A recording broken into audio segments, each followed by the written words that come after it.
Hello friends, welcome to my channel. कैसे हैं आप फ्रेंड्स? पिछले वीडियो में हम देखे थे प्रोकैरियोटिक यूकैरियोटिक क्या होता है, उसमें डिफरेंसेस हम कई सारे देखे थे। ठीक है, उसमें लगभग हमने 15-20 डिफरेंसेस देख लिए थे। उसको आप पिछले वीडियो में जाकर देख सकते हैं और अच्छे से एक्सप्लेन किया था, उनका डायग्राम भी आपको दिखाया था उसमें। अब इस वीडियो में हम देखेंगे बैक्टीरिया क्या होता है। बैक्टीरिया क्या होता है, स्टार्ट करते हैं यहां से। Bacteria is single celled micro organism. ठीक है, बैक्टीरिया क्या है? सिंगल सेल माइक्रो ऑर्गेनिज्म होता है। Exist as independent free living, मतलब जो खुला जीते हैं उनको बैक्टीरिया बोल देते हैं।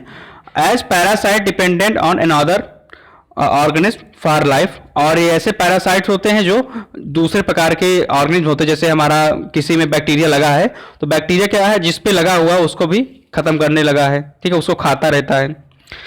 और आप अच्छे से देख लेते हैं बैक्टीरियल सेल क्या होता है। Bacterial cell are single. देखिए बैक्टीरिया सेल क्या है, सिंगल होती है। जैसे हम प्रोकैरियोटिक यूकैरियोटिक में डिफरेंस देखे थे, तो बैक्टीरिया क्या है हमारा, प्रोकैरियोटिक है। तो प्रोकैरियोटिक है इसलिए इसमें सिंगल सेल है। ठीक है, और इसमें क्या है, न्यूक्लियस नहीं होता है, not have a nucleus, nucleus नहीं होता है, और एक मेम्ब्रेन से घिरा हुआ होता है, और स्मॉल होता है, क्लोज होता है, सर्कुलर ड्यूने इसमें अरेंजमेंट होता है। ठीक है, ये सब इसमें लिख सकते हैं बैक्टीरिया सेल के बारे में, अगर बैक्टीरिया का इंट्रोडक्शन आता है बैक्टीरिया क्या होता है। अब यहाँ पे ultra structure of bacteria. Ultra मतलब कि किसी भी माइक्रो ऑर्गेनिज्म को अच्छे से उसका जो ऑर्गन उसमें लगे हुए हैं उनको डिटरमाइन करना या उनको ऑब्जर्व करना ही अल्ट्रा स्ट्रक्चर ऑफ बैक्टीरिया को हम कह देंगे। ठीक, तो अल्ट्रा स्ट्रक्चर ऑफ बैक्टीरिया में क्या है, bacteria ultra structure is concerned with the cellular and molecular construction of bacteria. ठीक है, जो ही कि जो जिस ऑर्गन या सेलुलर माइक्रोलर ऑर्गन से बना मिलकर बना हुआ हमारा बैक्टीरिया, उनकी स्टडी करना। Help of standard optical microscope और इलेक्ट्रॉन माइक्रोस्कोप। और ये हम अल्ट्रा स्ट्रक्चर के थ्रू कैसे देखेंगे, कैसे अल्ट्रा स्ट्रक्चर देखेंगे बैक्टीरिया का, इलेक्ट्रॉन माइक्रोस्कोप या ऑप्टिकल माइक्रोस्कोप। उसको जनरल हम आंखों से नहीं देख सकते हैं। As we know bacteria is a prokaryotic, जैसा कि हम जानते हैं बैक्टीरिया हमारा क्या है, प्रोकैरियोटिक है। So it has a simple cell, इसमें सिंपल सेल होती है without well defined cell organ. ठीक है, it have third protective covering. Bacteria हमारी क्या होती है, थर्ड प्रोटेक्टिव कवरिंग भी होती है। अब यहाँ पे स्ट्रक्चर ऑफ बैक्टीरिया की बात करें तो बैक्टीरिया का कुछ इस टाइप पे स्ट्रक्चर होता है, हल्का सा क्लियर नहीं है तो देख सकते हैं यहाँ पे स्ट्रक्चर में क्या क्या है उसको समझा देते हैं। जैसे यहाँ पे क्या है, ये बैक्टीरिया है, पहले मेन चीज पहले जान ली।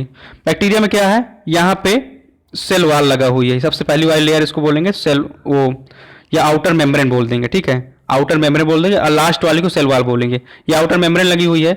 उसके बाद बीच में ये जो भरा हुआ है ये मटेरियल, ये हमारा क्या है, कैप्सूल कवरिंग इसको बोलते हैं, जो हमको प्रोटेक्ट का काम करती है। आगे पढ़ेंगे कैप्सूल क्या काम करता है, सेल वॉल क्या काम करता है। फिर अगर अंदर बात करें यहाँ पे तो यहाँ पे हमारा ये सेल वॉल लगा हुआ है। ठीक, और जो अंदर ये जो भरा है यहाँ पे हमारा न्यूक्लियोइड भरा है, जिसमें मटेरियल होता है, जेनेटिक कोड वगैरह भरा रहता है। ठीक है, और यहाँ पे हमारा राइबोसोम दर्शाया गया है, राइबोसोम ऐसे रहता है। ठीक है, डायग्राम में ऐसे बड़ा बड़ा बना देना है। और ये ऐसे बाल जैसे क्या है, ये हमारा पीली है। ठीक है, या पिल्स बोल सकते हैं। ये साइटोप्लाज्म को पता ही है। और उसके बाद यहाँ पे मिसोसोम होता है, ऐसे स्ट्रक्चर कुछ होता है पेड़ जैसी, इसको मिसोसोम बोलते हैं। ठीक है, और प्लाज्मिक मेम्ब्रेन जो लास्ट वाली यहाँ पे हो गई एकदम लास्ट, ये हमारी साइटोप्लाज्मिक मेम्ब्रेन, यहाँ पे प्लाज्मिक मेम्ब्रेन होती है जो हमारे साइटोप्लाज्म को कंटेन किए रहती है। उसके बाद हम यहाँ पे देखते हैं, ये देखिए जो स्ट्रक्चर है उसके बेसिस पे अगर हम डिवाइड करें तो बैक्टीरिया को अगर इंटरनल और एक्सटर्नल स्ट्रक्चर पे डिवाइड करें तो इसमें साइटोप्लाज्मिक मेम्ब्रेन होती है इंटरनल वाले में, और साइटोप्लाज्म होता है, मिसोसोम होता है, राइबोसोम होता है, न्यूक्लियोइड होता है इंटरनल स्ट्रक्चर में, और इंक्लूजन्स होते हैं। ठीक है, अगर एक्सटर्नल स्ट्रक्चर की बात करें बैक्टीरिया की तो उसमें कैप्सूल होता है, सेल वॉल होता है, फ्लैजेल्ला होता है, और उसमें पीलियो होता है। ये सब आप इसमें देख सकते हैं वीडियो को पीछे करके। ठीक है, अच्छे से। अब हम बात करते हैं एक्सटर्नल स्ट्रक्चर ऑफ बैक्टीरिया। ठीक है, जैसे यहाँ पे देखा इंटरनल एक्सटर्नल होते हैं, तो पहले किसी भी चीज को हम जानते हैं तो पहले उसका बाहरी रूप जानते हैं कैसा होता है। ठीक है, तो एक्सटर्नल स्ट्रक्चर देखेंगे तो इसमें पहला देखेंगे कैप्सूल, जो काफी इंपॉर्टेंट है। कैप्सूल क्या होता है, ठीक है, इसको हम स्लिम लेयर भी बोलते हैं या ग्लाइकोलाइड या सुगर कोड भी बोल देते हैं। ये क्या करती है, पहले ये कैसे बनती है तो जान लेते हैं। ये पॉलीसाइक्लिक पेप्टाइड चेन से बना हुआ होता है, या फिर पॉलीसाइक्लिक पेप्टाइड किसी एक कंपाउंड से बना हुआ होता है, ठीक है। और ये क्या करता है, और ये सेल के अंदर ही हमारा बनता है, ठीक है। जैसे हमारा सेल वाल होता है और हमारा आउटर मेम्ब्रेन होती है, उसके बीच में ये हमारा कैप्सूल की कवरिंग बन जाती है। अब कैप्सूल कवरिंग का फंक्शन क्या होता है, मेन इसका फंक्शन है प्रोटेक्ट करना, ठीक है। किससे प्रोटेक्ट करता है, लाइटिक एंजाइम हो गया, ठीक है। और हमारे कई सारे फाइगोसाइटोसिस क्या होते हैं, फाइगोसाइटोसिस जैसे कई प्रकार के वायरस होते हैं, उनसे भी इनको प्रोटेक्ट करता है हमारे बैक्टीरिया को, ठीक है। और ब्लॉक अटैचमेंट बनाए रखता है किसके बीच, हमारा जो सरफेस होता है, बैक्टीरिया जो होता है जिस सरफेस पे रखा हुआ है उसके बीच ब्लॉक अटैचमेंट बनाए रखता है, इसका कैप्सूल का काम होता है, ठीक है। सेल वाल क्या होता है, जो कैप्सूल के बाद हमारा सेल वाल आता है, तो सेल वाल में एक रिजिड एक्सट्रक्चर होता है। रिजिड एक्सट्रक्चर होता है तो एक शेप भी प्रोवाइड करता है हमारे बैक्टीरिया को, ठीक है। और ये क्या होता है, इसका फंक्शन देख लेते हैं सीधे, और बाकी चीजें आप पढ़ सकते हैं। ये भी हमारा पेप्टाइडो ग्लाइकॉन से बन के बना होता है, जैसे हमारा कैप्सूल होता है। इसका फंक्शन मेन चीज पूछता है, फंक्शन क्या है, इन्वॉल्व इन सेल डिवीजन। जो हमारा सेल वाल होता है, सेल डिवीजन में भी हमारा इन्वॉल्व होता है।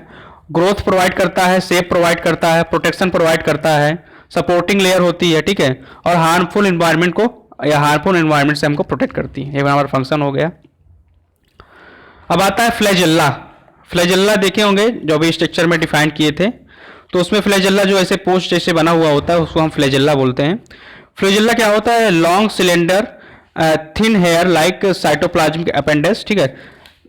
These are 3 micrometre to 12 micrometre. जो फ्लैजेल्ला होता है उसका साइज क्या होता है, 3 माइक्रोमीटर से हमारा 12 माइक्रोमीटर तक या 12 माइक्रोमीटर तक हो सकता है इसकी लेंथ, ठीक है। और फंक्शन क्या होता है, मोमेंट ऑफ बैक्टीरिया। जो फ्लैजेल्ला का मेन फंक्शन होता है वो मोमेंट ऑफ बैक्टीरिया में होता है, बैक्टीरिया को मोमेंट कराने में। पीली क्या होता है, पीली आप जानते हो जो ऐसे ऐसे बाल जैसे ऐसे बैक्टीरिया था, बैक्टीरिया में ऐसे छोटा छोटा लगा हुआ था, उसको हम पीली बोलते हैं, ठीक है, या पीलीट बोल सकते हैं। तो इसका फंक्शन क्या होता है, इसका मेन फंक्शन यहाँ पे बताया गया है।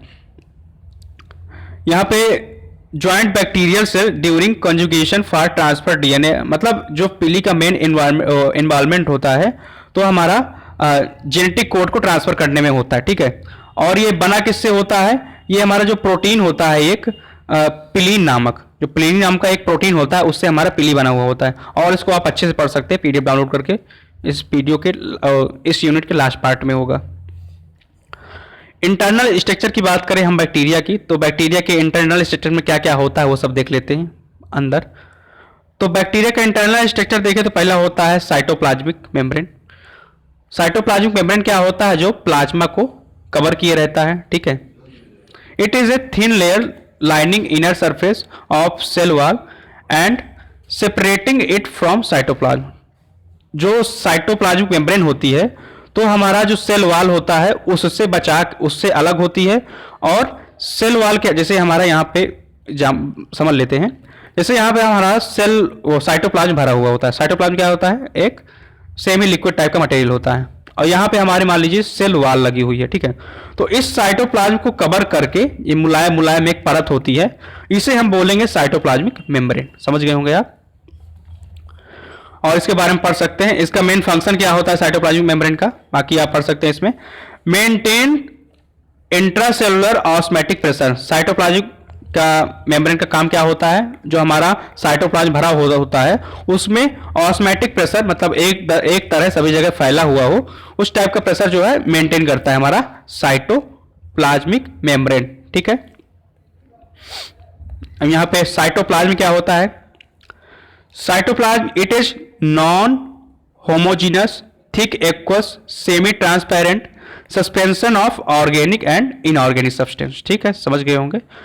और इसका फंक्शन क्या होता है, जैसे डीएनए होता है, राइबोसोम होता है, प्रोटीन होता है, कार्बोहाइड्रेट होता है, लिपिड होता है, इन सब से मिलकर बना हुआ होता है। और इसका जैसे यहाँ पे है जो बताया था आपको, इसका मेन फंक्शन क्या होता है, जो न्यूट्रिएंट्स होता है बैक्टीरिया के अंदर, न्यूट्रिएंट्स को अपनी अलग अलग जगह पे अच्छे से फ्लो हो, उसको फ्लो कराने के लिए हम साइटोप्लाज्म का यूज करते हैं, ठीक।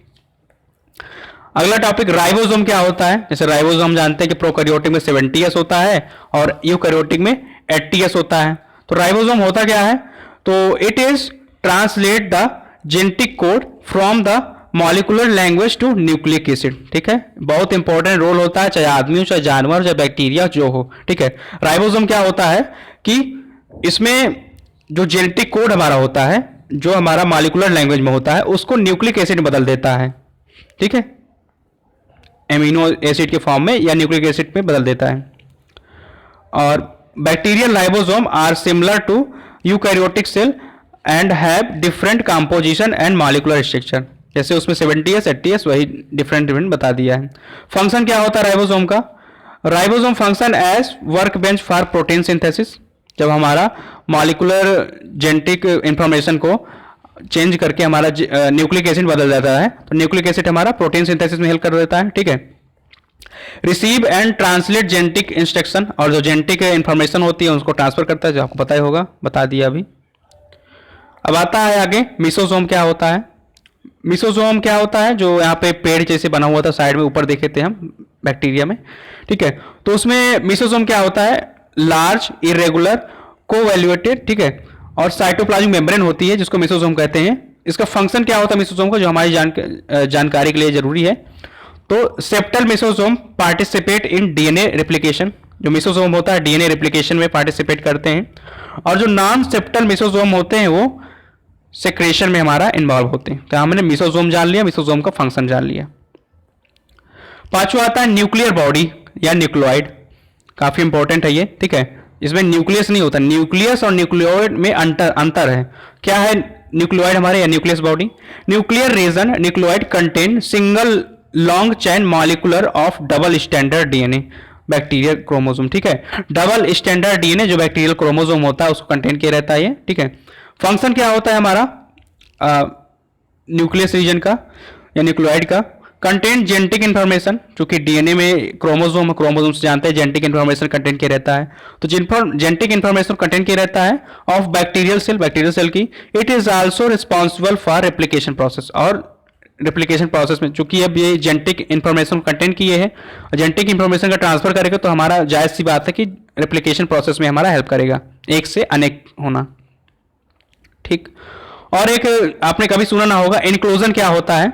तो इनक्लोजन जैसे हमारा होता है साइटोप्लाज्म, तो साइटोप्लाज्म में क्या होता है, फूड को डिपॉजिट करने के लिए कुछ कुछ ऐसे इंक्लूज लगे होते हैं। ठीक है, इंक्लूज लगे होते हैं, तो इनको हम इंक्लूजन कहते हैं। ठीक है, दीज मे बी लिपिड, ये लिपिड भी हो सकते हैं, पॉलीसैकेराइड को भी कंटेंट किए हो सकते हैं। ठीक है, सल्फर ग्रेनुलर भी हो सकते हैं। ठीक है, ये सब हमारे क्या है इंक्लूजन्स हैं जो बैक्टीरियल फूड को कंटेन करती है, इसका मेन फंक्शन होता है। और हमारा एंडोस्पोर क्या होता है, endospore consist of calcium and dipicolinic liquid, मतलब डीपीए और हमारा कैल्शियम से बनकर बना हुआ होता है एंडोस्पोर। जैसे हमारा हम कहते हैं हमारा मानव क्या है, मानव हड्डी से मिलकर बना हुआ है, तो ऐसे ही हमारा जो एंडोस्पोर्स या स्पोर्स होते हैं वो एक टाइप से हमारा डीपीए या कैल्शियम से मिलकर बने हुए होते हैं। जैसे मानव में हड्डी, वैसे इसमें बैक्टीरिया में हमारा एंडोस्पोर्स बोल देते हैं उसको। ठीक है, अब इसमें हमने जाना क्या होता है बैक्टीरिया, बैक्टीरिया का क्लासिफिकेशन क्या होता है, सॉरी बैक्टीरिया का अगर अल्ट्रा स्ट्रक्चर हमने देखा, और अल्ट्रा स्ट्रक्चर के बेसिस पे हमने इंटरनल और एक्सटर्नल स्ट्रक्चर का क्लासिफिकेशन किया, देख सकते हैं। और वीडियो पसंद आया तो लाइक कीजिए, शेयर कीजिए, चैनल को सब्सक्राइब कीजिए, और बाकी इसका पीडीएफ अगर आप डाउनलोड करना चाहते हैं तो जो हमारा ये वीडियो ये यूनिट है, यूनिट का जो लास्ट पार्ट है उसके डिस्क्रिप्शन बॉक्स में जाके आप आराम से पीडीएफ को डाउनलोड कर सकते हैं। Thank you.